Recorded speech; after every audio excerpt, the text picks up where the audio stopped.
Mana qaranglar, bir joyda ikkita o'ta eng zo'r giyohlardan biri.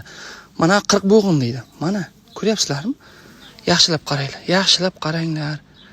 40 bo'g'in emas, o'zi aslida buni sporish deydi, qush tili deydi. Endi mahalliy tilda 40 bo'g'in deb ataladi. Buni qaranglar.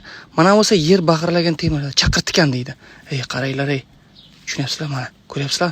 Mana shu ikkovini tasavvur qiling mana, mana shuni yulib, mana shuni yulib, ikki oshqoy yuvib, tozalab, quritib, xohlasangiz quritmagan holda, ko'ryapsizlarmi? Yer bag'irlagan temirlar. Mana shu yuvib, tozalab, quritib, 2 osh qoshiqni yarim litrgami, 400 grammgami bir 2-3 soat damlanglar, Xo'p, tengda aytganda qilingda.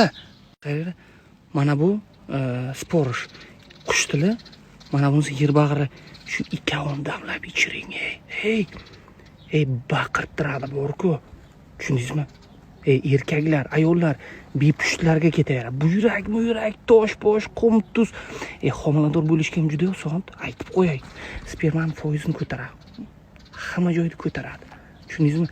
Вообще zo'r narsa mana aptekadagi dorilar mana shundan qilinadi. Odamlar, xo'p deng, aytganda qiling. Tushundingizmi? Mana shu buyrak, toshlar hammasini tushiradi. Вообще prostata, sistit hammasini. Xo'p deng, aytganda qiling tez bo'ling.